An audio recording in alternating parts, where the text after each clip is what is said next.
At 1:52 a.m. on March 8, 1968, the Soviet Golf II-class submarine K-129 missed its scheduled radio check as it crossed the 180th meridian in the North Pacific Ocean. 98 men aboard. 3 R-21 nuclear-tipped ballistic missiles. 2 nuclear torpedoes. Cryptographic equipment containing Soviet naval codes. The submarine was 1,560 miles northwest of Hawaii, operating at periscope depth in international waters. Standard procedure required the sub to surface briefly, extend its radio antenna, and transmit a coded message confirming position and status. Captain Vladimir Kobzar had done this hundreds of times. This time, nothing. Soviet Pacific Fleet headquarters waited. 5 minutes, 10 minutes, an hour. Protocol required them to wait 6 hours before declaring an emergency. At 7:52 a.m., they initiated search procedures. By noon, the Soviet Navy had dispatched every available ship and aircraft to scour the patrol route. They found nothing. K-129 had vanished with 98 souls, 3 nuclear warheads, and the most sensitive cryptographic materials in the Soviet submarine fleet. The sub's last known position covered an area of 1,200 square miles of open ocean. The depth there, 16,400 feet, more than 3 miles straight down into absolute darkness. The Soviets searched for 2 months. They never found her. The Americans did. In 4, and 6 years later, the CIA would attempt the most audacious intelligence operation of the Cold War: steal that submarine off the ocean floor using a ship disguised as a mining vessel, a reclusive billionaire as cover, and engineering that had never been attempted at that depth. The operation would cost more than $500 million. It would push marine technology beyond anything previously imagined, and it would remain secret for a year after completion. This is the story of Project Azorian. The theft wasn't documents from an embassy safe or a defector smuggled across a border. The CIA was going to steal a 2,000-ton nuclear submarine from 3 miles underwater. While the Soviets watched, the Soviet Navy had a problem. 4 submarines had gone missing in 1968. K-129 was one of 4. The others, USS Scorpion, American, INS Dakar, Israeli, and Minerve, French. Submarine disappearances weren't unusual during the Cold War. The depths killed quietly. Mechanical failure, human error, catastrophic flooding. A boat could die in seconds, taking all hands and all evidence with it. But K-129 was different. She carried strategic weapons. The R-21 missiles aboard had a range of 900 miles and could strike targets in Japan, Alaska, or the West Coast. Each warhead carried enough yield to level a city. More importantly, K-129 carried the cryptographic equipment Soviet ballistic missile submarines used to decode launch orders from Moscow. If the Americans could recover that equipment, they'd have a window into Soviet naval communications, submarine patrol patterns, launch protocols, strategic planning. The intelligence value was incalculable. There was one small problem. Nobody knew where K-129 was, not even the Soviets. At Naval Intelligence Headquarters in Washington, analysts pored over every scrap of data from March 8, 1968. Radio intercepts, satellite imagery, weather reports, anything that might indicate what happened to K-129. They found nothing concrete. Soviet search operations suggested Moscow had lost contact somewhere in the Central Pacific, but that covered millions of square miles of ocean. Then someone remembered SOSUS, Sound Surveillance System, a network of underwater hydrophones the U.S. Navy had installed on the ocean floor during the 1950s to detect Soviet submarines. The hydrophones were sensitive enough to pick up a submarine's propeller noise from hundreds of miles away. They were designed to track movement, but they could also detect explosions. Navy technicians reviewed SOSUS recordings from March 8, 1968, station after station, hour after hour, at 11:47 p.m. Zulu time, 5 SOSUS arrays had recorded an anomaly, not a normal submarine signature, something sudden, violent, catastrophic, an implosion. The sound signature was distinctive.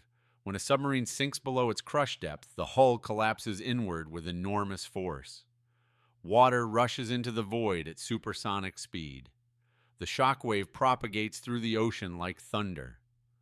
SOSUS hydrophones in Alaska, Japan, Midway, Hawaii, and California had all recorded the same event within milliseconds of each other. Triangulating those 5 recordings gave naval intelligence a position 40.1 degree north latitude, 179.9 degree east longitude, northwest of Hawaii, international waters, Soviet patrol route, depth at that location, 16,400 feet. The mathematics were brutal. If K-129 had imploded at crush depth around 900 feet, then sunk another 3 miles to the bottom, there would be nothing left but wreckage scattered across the sea floor. Recovering anything from that depth seemed impossible. Nobody in 1968 had successfully recovered anything from 16,000 feet down.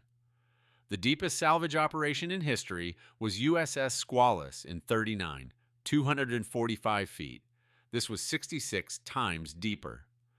The water pressure at 16,400 feet was 7,400 pounds per square inch, enough to crush steel like aluminum foil. Working at that depth would require technology that didn't exist yet. Naval intelligence briefed the CIA in June 1968. The CIA saw opportunity. At CIA headquarters in Langley, Deputy Director Carl Duckett listened to the Navy's briefing. Gulf II class submarine, nuclear missiles, cryptographic equipment, Soviet codes, 3 miles down. Can it be done? Duckett asked. The Navy engineers were blunt. Not with existing technology. Then develop the technology. That sentence launched Project Azorian. On July 1, 1969, the CIA established a classified task force in the Directorate of Science and Technology. The mission objective was simple in concept, insane in execution. Design and build a recovery system capable of lifting a 2,000-ton submarine from 16,400 feet underwater without the Soviets discovering the operation. The first step was confirming the target's location and condition. In July 1968, the CIA tasked USS Halibut, a specially modified nuclear submarine equipped with deep ocean search equipment, with finding K-129's wreck. The operation was codenamed Sand Dollar. Halibut spent weeks methodically surveying the search area with towed camera sleds and sonar. The seafloor at that depth was utterly featureless black mud, flat as a parking lot for miles in every direction. Finding a submarine wreck in that environment was like finding a car in a dark football stadium from a blimp flying at 30,000 feet. At night. With no lights. On August 20th, 1968, Halibut's sonar detected an anomaly. The camera sled captured images. Twisted metal, debris field, the distinctive conning tower of a Gulf submarine, half buried in sediment. The hull had broken into multiple sections during the 3-mile fall. The bow section sat at an angle. The conning tower and sail structure were intact, but tilted. The stern section with the missile tubes had separated and lay 300 feet away. Over the next 3 weeks, Halibut photographed K-129 from every angle, more than 20,000 high-resolution images. The CIA now had a detailed map of the wreck. The submarine had broken into 3 major sections. The bow section, about 38 feet long, appeared relatively intact. The conning tower and forward compartments were crushed, but recoverable. The missile section had separated cleanly.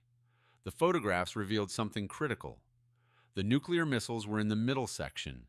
The cryptographic equipment would be in the forward compartments. The nuclear torpedoes were stored in the bow. If the CIA could recover even part of K-129, the intelligence value would be extraordinary. Now came the impossible part, actually lifting it. The CIA turned to the only people crazy enough to try: the aerospace and defense contractors who'd put men on the moon. If America could land on the moon, 238,000 miles away, surely it could reach 3 miles underwater. The moon landing was easier. On the moon, there's no water pressure, no currents, no corrosion. A spacecraft can sit on the lunar surface indefinitely without degrading. An object 3 miles underwater sits under 7,400 psi of pressure in water just above freezing, with strong bottom currents and aggressive chemical corrosion. K-129 had been down there since March 1968. By 1970, the wreck was degrading. The longer they waited, the more likely the submarine would collapse completely. Lockheed Missiles and Space Company submitted the winning proposal: build a giant mechanical claw. The concept was audacious. Design a recovery vehicle, codenamed Clementine, built around a massive pipe string that could extend down 3 miles to the sea floor. At the end of the pipe, hydraulic capture claws strong enough to grab a 2,000-ton submarine. Lift the entire wreck 3 miles to the surface, all while remaining completely covert. There was one other problem. They needed a ship. No ship in the world could conduct this operation. Oil drilling platforms could reach deep waters, but they were stationary. The recovery site was in international waters subject to rough seas and constant Soviet surveillance. The ship would need dynamic positioning to hold station directly above the wreck despite currents and weather. It would need a moon pool, a massive opening in the center of the hull, through which to lower the recovery equipment. It would need a covered area to hide the recovered submarine from Soviet spy satellites. And it would need a cover story so convincing that the Soviets wouldn't suspect anything. The CIA reached out to Howard Hughes. Hughes was perfect. Reclusive billionaire, eccentric, unpredictable, obsessed with technology and secrecy, and crucially, Howard Hughes was interested in deep-sea mining. In the 1960s, scientists had discovered that the ocean floor was littered with manganese nodules, potato-sized rocks containing valuable minerals. Mining them profitably would require ships capable of working at extreme depths. Hughes agreed to help. His company, Summa Corporation, would create a subsidiary, the Hughes Ocean Mining Division. This company would announce plans to develop deep-sea mining technology. They'd build a specialized ship, the Hughes Glomar Explorer. Publicly, the ship would test mining equipment for harvesting manganese nodules. In reality, Clementine would be hidden inside.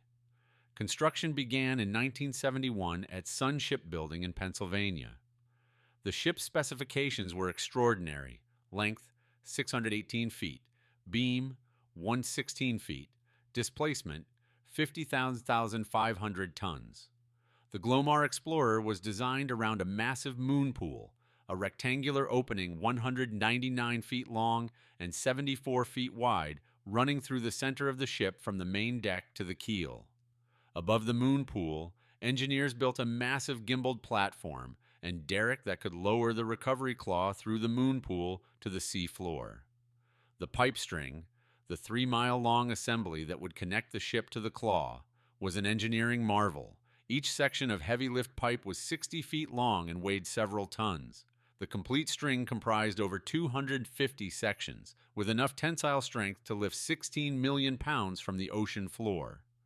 Lockheed designed a capture vehicle, Clementine, with 8 hydraulic arms that could wrap around K-129's hull and grip it firmly enough to lift the entire submarine without breaking it apart further. Cost to build the Glomar Explorer and Clementine, $350 million, approximately $2.1 billion 2025 dollars. The ship launched on November 4, 1972. Howard Hughes held a press conference announcing the Glomar Explorer would revolutionize deep-sea mining. Media coverage was extensive. Mining industry analysts were skeptical. Manganese nodules weren't valuable enough to justify the ship's cost. But Hughes's reputation for eccentric investments provided cover. The Soviets watched. KGB agents photographed the Glomar Explorer. Soviet intelligence analyzed the ship's capabilities. Their assessment, exactly what Hughes claimed: an experimental deep-sea mining vessel, expensive, probably unprofitable, typical Howard Hughes vanity project. The cover story worked. For 2 years, the Glomar Explorer conducted sea trials and test operations, ostensibly perfecting the mining equipment. In reality, the crew was training to recover K-129. The ship's crew of 178 included CIA operatives, Navy personnel, Lockheed engineers, and merchant mariners from Global Marine Inc., the contractor operating the vessel. Most of the crew didn't know the real mission until they were at sea. Security was absolute. The CIA compartmentalized everything. Crew members working on different systems had no idea how those systems connected to the larger operation. Only a handful of people aboard knew they were recovering a Soviet submarine. By spring 1974, the Glomar Explorer was ready. The ship departed Long Beach, California on June 20th, 1974, ostensibly for manganese nodule mining tests. Destination: international waters northwest of Hawaii. Estimated time on station: 6 weeks. The Soviets tracked the Glomar Explorer's departure. Soviet naval vessels followed at a distance. The Americans expected this. The mission plan assumed constant Soviet surveillance. The key was making the operation look like mining the entire time. The Glomar Explorer arrived over the K-129 wreck site on July 4, 1974, Independence Day. The recovery site was 1,560 miles northwest of Hawaii in international waters. Soviet trawlers equipped with surveillance gear patrolled nearby, observing the Glomar Explorer from several miles away. Publicly, the ship began mining operations, lowering equipment through the moon pool and conducting what appeared to be seabed sampling. Inside the Glomar Explorer's moon pool, hidden from Soviet satellite cameras and the trawlers, the CIA was assembling Clementine. Lowering the pipe string took days. Each 60-foot section was carefully connected and lowered through the moon pool. The ship's dynamic positioning system kept the Glomar Explorer precisely above the wreck despite wind and currents. As the pipe string descended, pressure increased exponentially. At 16,400 feet, the water pressure was sufficient to crush a conventional submarine like a tin can. Every joint, every seal, every connection had to be perfect. On August 1st, 1974, Clementine reached the seafloor. The crew remotely piloted the capture vehicle into position over K-129's bow section. Underwater cameras transmitted grainy images to monitors aboard the Glomar Explorer. 6 years underwater had not been kind to K-129. Corrosion covered every surface. Sediment had partially buried the hull. The wreck was more fragile than the 1968 photographs suggested. The capture arms extended slowly, wrapping around the submarine's hull like fingers. Hydraulics engaged. The arms tightened. Sensors confirmed. Solid grip. At 3:20 p.m. on August 1st, 1974, the Glomar Explorer began lifting K-129 off the seafloor. The pipe string took the load, 16,400 feet of steel pipe, lifting 2,000 tons of corroded submarine hull through freezing water and crushing pressure. The ascent rate was carefully controlled, 10 feet per minute. Too fast, and structural stress could tear the wreckage apart. Too slow, and the operation risked mechanical failure. Everything worked perfectly for 90 minutes. At 5,000 feet below the surface, sensors detected a problem. Strain gauges on the pipe string showed uneven loading. Something was shifting. On the monitors, engineers watched in horror as part of K-129's hull began separating from the captured section. The submarine's structural integrity, compromised by 6 years of corrosion and the violence of the initial sinking, was failing under the stress of the lift. At 4:51 p.m., 2/3 of K-129 broke away from Clementine's grasp. The middle section, containing the missile tubes, the nuclear warheads, and critical cryptographic equipment, tore free and plunged back to the seafloor. The stern section followed. On the monitors, the CIA team watched helplessly as the most valuable intelligence targets tumbled into the abyss, disappearing into the darkness below. What remained in Clementine's grip? The forward 38 feet of K-129's bow section. The decision was immediate: continue the lift. At 9:47 p.m. on August 8th, 1974, the bow section of K-129 emerged into the Glomar Explorer's moon pool. The CIA had recovered approximately one-third of the submarine. The mission team sealed the moon pool, hiding the Soviet submarine inside the ship's hull, and continued mining operations for another week to maintain the cover story while they examined what they'd recovered. Inside the sealed moon pool, hazmat teams went to work. The bow section was heavily contaminated with radiation from the nuclear torpedoes. The hull was crushed and corroded, but largely intact. The recovery included 2 nuclear-tipped torpedoes. The warheads were damaged but retrievable. This gave American weapons scientists their first close look at Soviet naval nuclear warhead design. Cryptographic equipment, heavily corroded, but pieces of the submarine's communication systems were recovered. Analysts would spend years extracting intelligence from the damaged equipment. Torpedo guidance systems, Soviet fire control technology, now in American hands, personal effects, uniforms, documents, photographs, small items that painted a picture of life aboard a Soviet submarine. The bodies of 6 Soviet sailors. The bodies posed a moral question. These men were enemy combatants, but they were also dead servicemen entitled to respect. CIA Director William Colby personally approved the decision, formal military burial at sea. On September 4, 1974, the Glomar Explorer conducted a burial ceremony. The 6 Soviet sailors were placed in a steel chamber. An American flag was displayed alongside the Soviet naval ensign. A CIA officer read a prepared statement in Russian, acknowledging the sailors' service. The ceremony was filmed in case the CIA ever needed to prove to the Soviets that the men had been treated with respect. The steel chamber was lowered into the Pacific Ocean approximately 90 nautical miles southwest of Hawaii. Full military honors. No witnesses except the Glomar Explorer crew and the surveillance cameras. The sailors' names remain classified. Project Azorian officially concluded on September 15, 1974, when the Glomar Explorer returned to port. The total cost, between $500 million and $800 million, depending on which accounting methods are used, approximately $3 to $4.5 billion in 2025 dollars. Was it worth it? The CIA claims yes. The intelligence value of what was recovered remained classified for decades, but analysts agree the operation yielded significant insights into Soviet submarine design, nuclear weapons technology, cryptographic systems, and torpedo guidance. Some sources suggest the cryptographic equipment alone justified the cost, as it allowed American intelligence to better understand Soviet naval communications protocols. Critics argue the operation was an expensive failure. 2/3 of the submarine, including the nuclear missiles and most valuable intelligence targets, were lost. The CIA never conducted a second recovery attempt, suggesting the agency concluded the remaining wreckage wasn't worth another $500 million mission.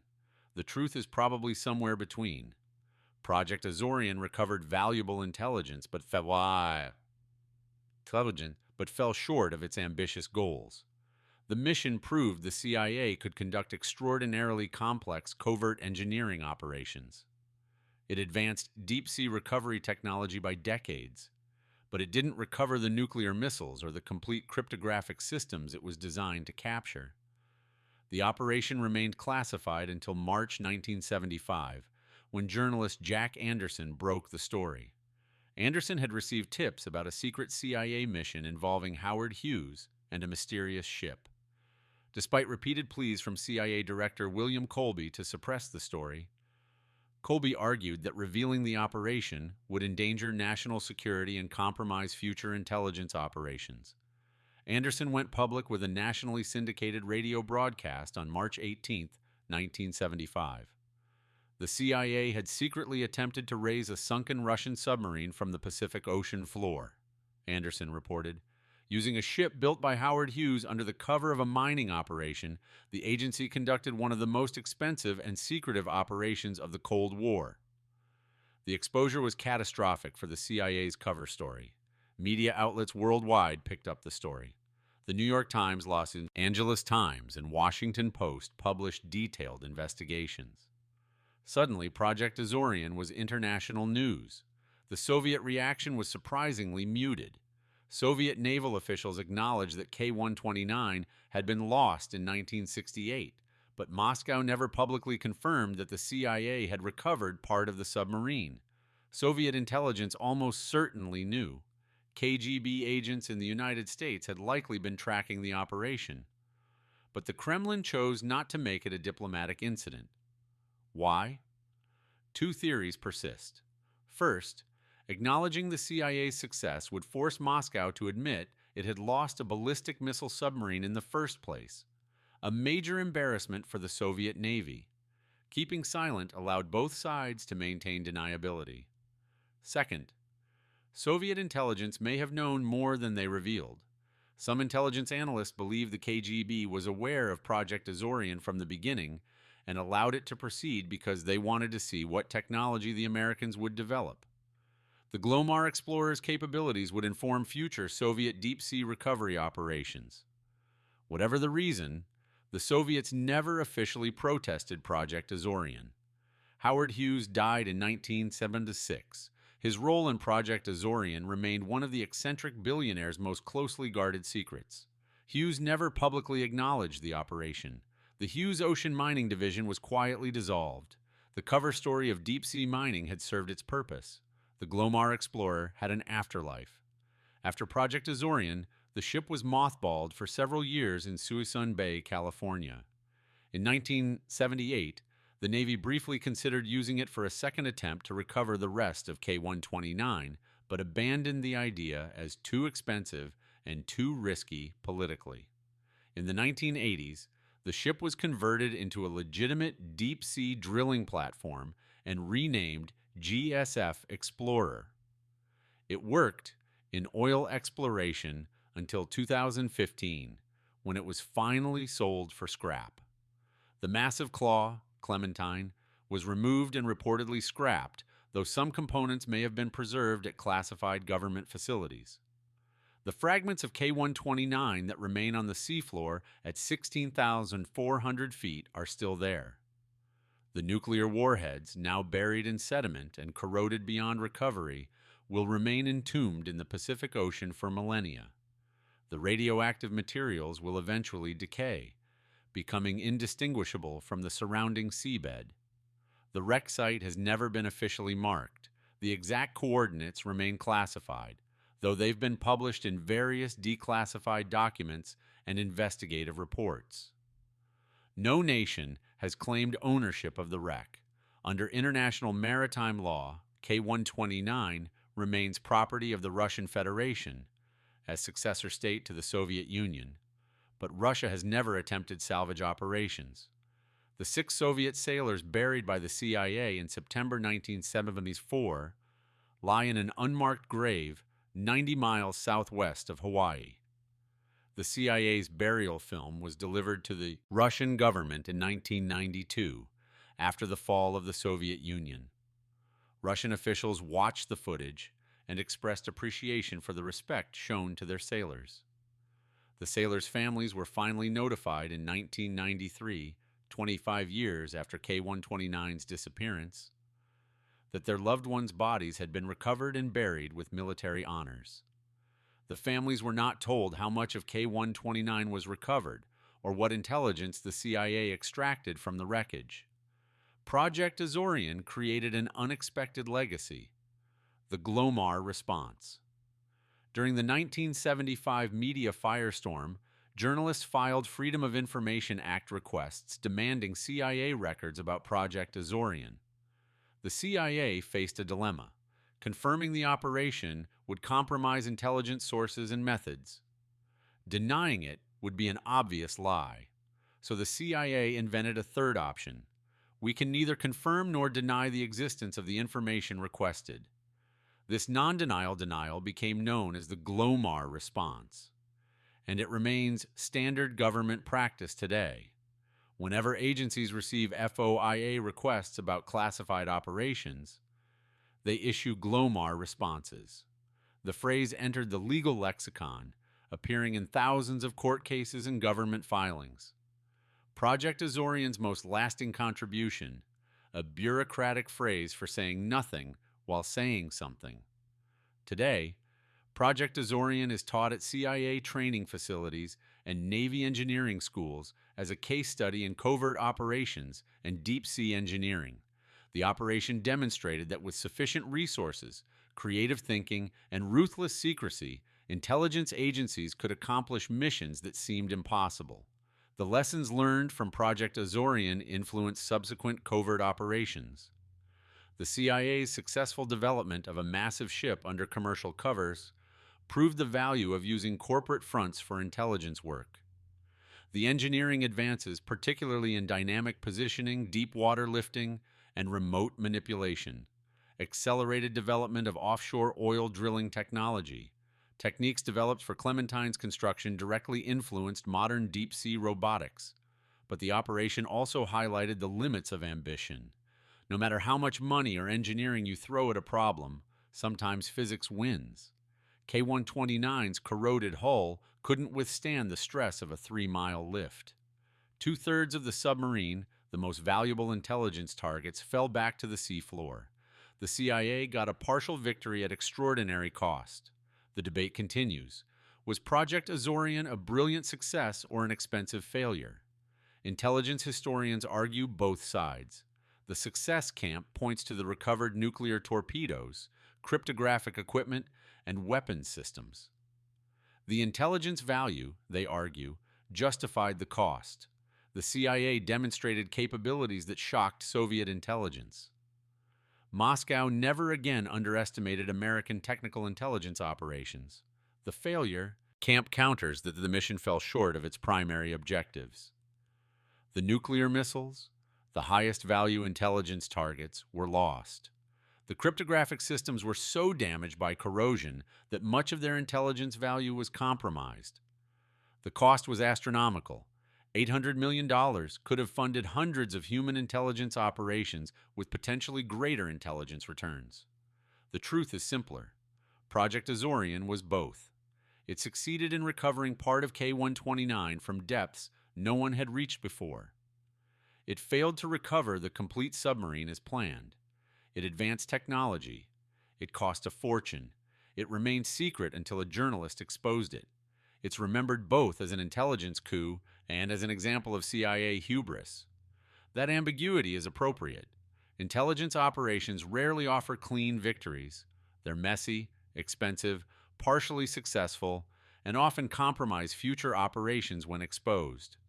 Project Azorian epitomizes Cold War intelligence work: ambitious, secretive, expensive, and ambiguous in outcome. The CIA tried to steal a submarine from the ocean floor. They recovered a third of it, spent $500 million doing it, kept it secret for a year, and advanced marine engineering by decades. Was it worth it? Ask the engineers who developed the technology. Ask the intelligence analysts who studied the recovered equipment. Ask the families of the 6 Soviet sailors who finally learned their loved one's fate. Ask the Russian government officials who watched the burial footage in 1992. The answers vary. What doesn't vary? Project Azorian represents one of the most audacious intelligence operations in history. The CIA looked at an impossible problem, a submarine 3 miles underwater, and said, "We can steal that." Then they built a ship, invented the technology, created a $1 billion cover story, and actually did it. 1/3 of it anyway. The rest of K-129 remains on the Pacific floor at 16,400 feet, exactly where it sank on March 8, 1968. The nuclear warheads sit buried in sediment, slowly corroding into radioactive dust. The missile tubes lie crumpled and crushed. The cryptographic equipment, the communications gear, the launch systems, all the intelligence the CIA couldn't recover, rest in absolute darkness and crushing pressure. 92 Soviet sailors remain entombed in that wreckage. Their names are carved on a memorial in Russia. Their families mourned for 25 years, not knowing what happened. When they finally learned the truth in 1993, they discovered their loved one's submarine had become a target in the intelligence war between superpowers. 6 sailors received military burials from the CIA. 92 sailors remain with their ship. The ocean keeps its secrets. Project Azorian tried to steal one of those secrets. It succeeded partially, and in doing so, it wrote a chapter of Cold War history that reads like science fiction. A reclusive billionaire, a fake mining company, a massive ship with a secret purpose, and a 3-mile underwater theft that almost worked. The engineering was brilliant. The ambition was staggering. The outcome was mixed. The cost was astronomical. The secrecy was compromised. The legacy remains debated. That's Project Azorian in summary. An impossible mission that was almost successful, at a cost that might have been justified, achieving objectives that remained partially classified, using technology that advanced the field, under a cover story that worked until it didn't. Intelligence work in a nutshell. The Glomar Explorer is scrap metal now. Clementine is likely dismantled. The recovered section of K-129 was probably destroyed after intelligence analysis was complete. The CIA's records remain heavily redacted. Soviet files from the era are still classified in Moscow. But the story endures. Because Project Azorian represents something fundamentally human. The belief that no challenge is insurmountable if you're willing to spend enough money, develop enough technology, and take enough risks. The CIA looked at 3 miles of ocean, a ton of pressure, and a corroded Soviet submarine, and decided that stealing it was feasible. They were almost right. If you found this story compelling, hit that like button right now. Every like tells YouTube to show this video to more people. Stories like this, true stories about audacious intelligence operations and Cold War engineering, need to be told. They're declassified now, but they're not well known. Hit subscribe and click the notification bell. We're pulling stories from declassified archives, government documents, and forgotten Cold War operations every week. Real missions, real technology, real consequences. Drop a comment telling me where you're watching from. Are you in the US, Russia, UK, Australia? This community is worldwide, and every person here helps keep these stories alive. One more thing, share this video. Text it to someone interested in Cold War history. Post it, tweet it. These stories deserve a bigger audience. Thank you for watching. Thank you for making sure Project Azorian isn't forgotten. Thank you for honoring the engineers who built the impossible, the sailors who went down with K-129, and the 6 Soviet submariners who received military honors from their enemies. These weren't just operations. These were human stories, engineering triumphs, geopolitical chess games played 3 miles underwater. You're helping us tell them. See you in the next story.